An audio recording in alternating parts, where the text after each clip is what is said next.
खोड़ा मामले में कौन सा मुस्लिम संगठन और कौन सा मुस्लिम जो है आरोपियों के पक्ष में खड़ा है? अगर एक भी मुस्लिम संगठन या एक भी आरोपी के पक्ष में कोई मुसलमान खड़ा है तो मैं सबसे पहले उस मुसलमान का और उस संगठन का विरोध करूंगा, चाहे कोई हिंदू मारे चाहे कोई मुसलमान मारे। अगर मारने वाला दोषी है और उस पर गोली चला के बुलडोजर चलाना है तो बिना धर्म के बिना जाति के देखे हुए रोज बुलडोजर चलाओ, मैं आपके साथ खड़ा हूं। मेरा सवाल यह है कि एक लड़की जो है दहेज के कारण उत्तर प्रदेश के अंदर मार दी गई थी और उसमें समझौता हो गया। मेरा सवाल यह है कि जो एक एथलीट कल परसों जिसमें गोली मारी गई उनके अपराधियों के खिलाफ क्या कार्रवाई हो रही है? मेरा कहना यह है कि जो महिलाएं सरेआम आज छेड़ी जा रही है, जिनका बलात्कार हो रहा है, उन महिलाओं के ऊपर सिर्फ जाति देख के न्याय करना जो है वो सही है। कहना चाह रहे हैं धर्म और जाति देखकर न्याय हो रहा है। मैं इतना कहना चाह रहा हूं कि क्या कारण है कि कुछ विशेष मुद्दों को उठाकर उसे न्याय का रूप दे दिया जाता है। मैं खुल के अपराधी तो अपराधी है ना। हाँ देखिए, जो अपराधी है अपराधी है, ना तो अपराधी कोई जाति है ना कोई धर्म है। अगर आप खोड़ा में एनकाउंटर कर सकते हैं तो आप जो ये पैरा एथलीट हमारे इंटरनेशनल पैरा एथलीट मारे गए हैं उस पर क्या करेंगे? आप राजस्थान के अंदर उस बच्ची का बलात्कार हुआ, उन अपराधियों के खिलाफ क्या करेंगे? आप जो राजस्थान के अंदर जो घटना हुई है उस पर क्या करेंगे? जो उत्तर प्रदेश के अंदर जो दूसरी घटनाएं हुई है उस पर क्या करेंगे? मैं सवाल ये पूछना चाहता हूं कि खोड़ा में शोर मचाने वाले ये सवाल प्रशासन से पूछेंगे कि जिसका बच्चा मरा उसे कर्मचारी की नौकरी, उस बच्चे को न्याय दिलाने के लिए काफी है, चाहे कुछ भी बनाया जा रहा हो। मैं आरोपियों में अपराधियों के पक्ष में बिल्कुल नहीं खड़ा हूं, क्योंकि जिसने कोई भी हत्या किया उसके खिलाफ कानूनी कार्रवाई होनी चाहिए। परंतु जो कानून है, कानून सबके लिए बराबर होना चाहिए। आपको ऐसा नहीं है, सवाल तो यही है ना कि बराबरी तो नहीं हो रहा ना। नहीं, यही तो दुख है कि आप एक मुद्दे को तो उठा देते हैं। मैंने आपको बताया कि एक किसान आंदोलन के अंदर एक लखबीर सिंह मारा गया, ठीक है, उसके जो भी आरोपी थे वो जेल से जब रिहा हुए तो उनका सम्मान स्वागत किया गया। उसके अलावा जो कानपुर के अंदर रोड रेस की एक घटना हुई जिसने बेचारे गरीबों को मार दिया, जब वो बाहर जमानत पे आए तो उसकी जो है बड़ी सम्मानपूर्वक जो है उनका सम्मान किया गया। एक माइनर रेप विक्टिम जब जेल से बाहर आया तो उसका स्वागत ऐसे किया कि जैसे वो वर्ल्ड कप जीत के आ रहा हो। तो ये मेरे जो सवाल है वो सवाल इसी चीज को लेकर है। एक चीज और रही इसमें, देखिए, सुप्रीम कोर्ट कई बार उत्तर प्रदेश को इस मामले में चेता चुका है कि ये जो बुलडोजर पॉलिसी है वो गलत है। अब देखिए, एक नया फैक्ट मैं आपको बताऊं कि खोड़ा कॉलोनी में जो भी अपराधी है, जो आरोपी है, मैं आरोपी और अपराधियों की बिल्कुल पैरवी नहीं कर रहा हूं। जिसने जो किया वो कानून के हिसाब से उसे सजा मिलनी चाहिए, परंतु कानून के हिसाब से मिलनी चाहिए, गैर कानूनी रूप से नहीं मिलनी चाहिए। अब जो ये बुलडोजर पॉलिसी है सुप्रीम कोर्ट ने मना कर दिया। जिस मकान पे आपने नोटिस चस्पा किया उसके सुनने में ये आ रहा है कि वो जो है मकान पहले ही बिक चुका है। उसके अलावा जो नौकरी मिली है वो एक सरकारी कर्मचारी की, जो सुपरवाइजर आपने बताया कि उसकी नौकरी मिली है। मुझे ये बताओ कि कब तक लोग मारते रहेंगे, कब तक लोग मरते रहेंगे? आप क्या उत्तर प्रदेश के अंदर, क्या भारत के अंदर, क्या कश्मीर के अंदर, क्या मध्य प्रदेश के अंदर, क्या राजस्थान के अंदर हम इन्हीं मौतों को पे जश्न मनाते रहेंगे, इन मौतों का डिस्कशन करते रहेंगे? देखिए, कोई भी आरोप, कोई भी अपराध अगर होता है सभी के लिए कानून की समान प्रक्रिया अपनानी चाहिए, अपनाई जानी चाहिए, कानून का पालन जरूरी है। अब ये कहे कि नहीं अपराधियों की जाति धर्म देखनी चाहिए, नहीं देखनी चाहिए। देखिए, अपराधियों कोई जाति नहीं होती। आप जो भी अपराध करें, चाहे वो हिंदू हो, चाहे मुसलमान हो, चाहे एससी हो, एसटी हो, ओबीसी हो, माइनॉरिटीज हो, या non SC ST OBC minorities हो, अगर वो किसी भी प्रकार से कोई भी अपराध कर रहा है तो सब पे बुलडोजर चलना चाहिए, सबके ऊपर वही कार्रवाई होनी चाहिए जो एक विशेष वर्ग पे कार्रवाई होती है। देखिए, मैं तो अब हिंदू मुस्लिम का, देखिए मेरे साथ जब, मेरे समाज के साथ जब दुलीना हुआ मुसलमान नहीं थे, मेरे साथ जब मिर्जापुर हुआ तब नहीं थे, तब बथानी टोला जब हुआ हमारे समाज के साथ तब मुस्लिम नहीं थे, जब फूलपुर बातें हुआ तब मुस्लिम नहीं थे, और हाथरस हुआ तब मुस्लिम नहीं थे। हरियाणा, राजस्थान, उत्तर प्रदेश, मध्य प्रदेश, पंजाब और महाराष्ट्र के अंदर जितनी भी एट्रोसिटीज़ हुई हैं उनमें 99% जो है गैर मुस्लिम शामिल है। अब आप ये कहें कि नहीं 1% अगर मुस्लिमों ने अत्याचार किया तो हम आपके साथ खड़े हैं, तो आप अगर हमारे साथ खड़े हो, मुझे ये बताओ कि हमारी जो महिलाओं के, जब बच्चियों के साथ कोई भी घटना हो रही है उस पर आपके आंसू क्यों नहीं निकलते? उसमें तो आप कह देते हो नहीं SC ST एक्ट हटाओ, और जो है ये जो लोग झूठे मुकदमे दर्ज कराते हैं। तो मुझे किस एंगल से आप दिखाना चाहोगे?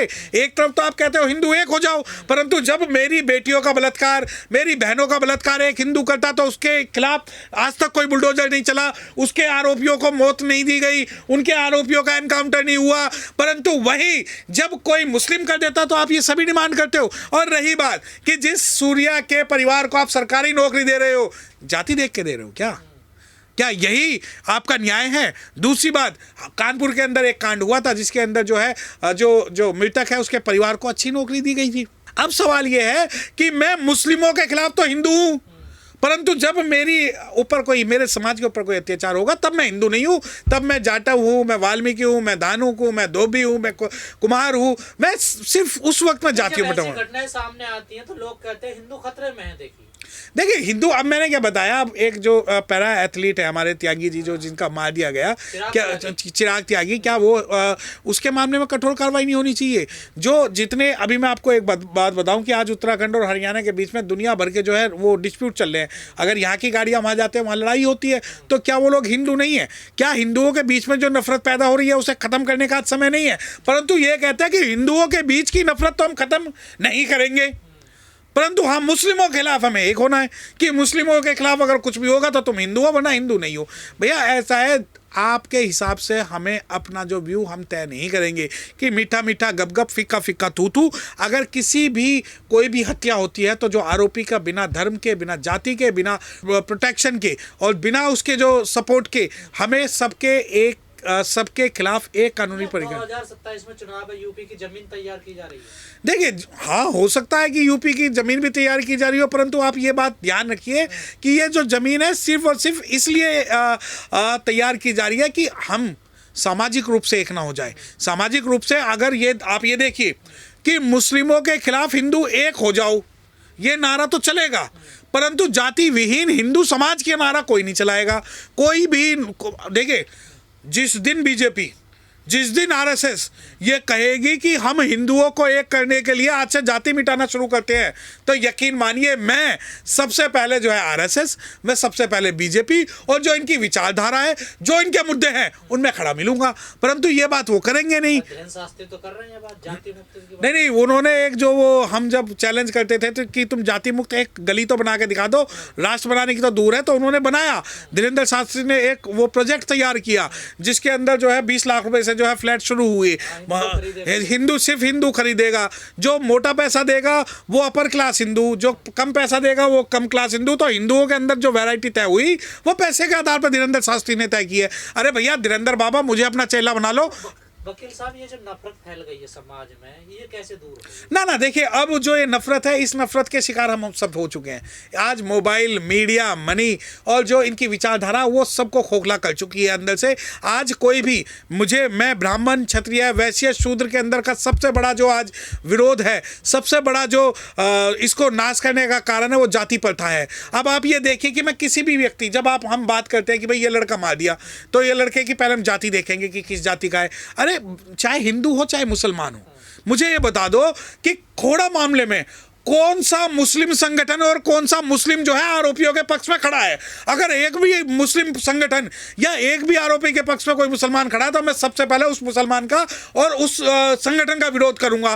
परंतु जब हमारी बच्ची का बलात्कार होता है, अभी मैं पिछले हफ्ते की घटना बता रहा हूं कि एक पुजारी ने एक माइनर बच्ची का रेप किया, उसके समर्थन में दुनिया भर के जो इन्होंने जो है वो रैली, जुलूस, प्रदर्शन, पुलिस थाने और सब जगह निकाले कि नहीं ये तो जो है आरोप झूठे हैं। तो ये जो आरोप है, और भैया देखिए, जब अगर कोई, मैं बाबा साहब को मानने वाला हूँ कि there would be question between my caste and my nation, I will choose nation first, I am Indian first and Indian lastly.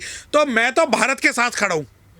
तो भारत का भला ऐसे ही होगा? ना भारत का भला ऐसा नहीं होगा, क्योंकि इन लोगों ने हमारी मानसिकता जो है इस प्रकार से कर दी गई है कि हम कुछ भी सोचने में आज ऐसा समझता है। सिर्फ हम देखते हैं, हमारा जो माइंड है वो तय करता है, मीडिया तय करता है कि भाई मीडिया ने कहा कि आपको जो है ये मुद्दा, खोड़ा का तो मुद्दा उठाना, दुलियाना का नहीं उठाना, फूलपुर बातें का नहीं उठाना, आपको दिल्ली का नहीं उठाना, आपको हरियाणा का नहीं उठाना, आपको अलवर का नहीं उठाना, आपको राजस्थान का नहीं उठाना, आपको कोई भी मुद्दे नहीं उठाने। तो जी मेरे मुद्दे जो है मीडिया तय नहीं करेगी, अगर समाज के ऊपर कोई भी आँच आ रही है और उसके आरोपी किसी भी जाति के, किसी भी धर्म के, तो हम उसके खिलाफ खड़े हुए हैं। लेकिन आप सभी लोग ये भूल जाते हैं कि दुलीना में क्या हुआ, झज्जर में क्या हुआ, फूलपुर में क्या हुआ, फूलपुर बाते में क्या हुआ, मिर्जापुर में क्या हुआ। और आप ये सभी सवाल, जो सभी हत्याएं भूल के अगर आप मुझे ये कहते हैं कि अगर कोई मुसलमान मारे तो मैं छाती पीट के हाय तौबा मचाऊं, लेकिन अगर कोई गैर मुस्लिम मारे तो मैं बिल्कुल चुपचाप रहूं। आज आपने मुझसे ये सवाल क्यों नहीं पूछा कि आज राजस्थान के अंदर 111-12 साल की लड़की का 4-5 लोगों ने बलात्कार करके मार के उसे पहाड़ी पे फेंक दिया, उसके परिवार को मार दिया। आपने मुझसे सवाल तो नहीं पूछा। आपने मुझसे सवाल नहीं पूछा कि गुंजन एक लड़की जो थी, वो माइनर लड़की थी जो दिल्ली के अंदर जिसके साथ रेप करके उसे मार के फेंक दिया गया। आपने मुझसे सवाल नहीं पूछा। आपने मुझसे आज तक ये नहीं पूछा कि जो एक इंटरनेशनल पैरा एथलीट हमारा कल परसों मारा गया है, क्या वो मारा, उसके ऊपर किसी ने जो है शोर मचाया। अब आप कहो कि नहीं, ये जो खोड़ा वाली जो घटना है, इस घटना पे आपको आपकी प्रतिक्रिया देनी है।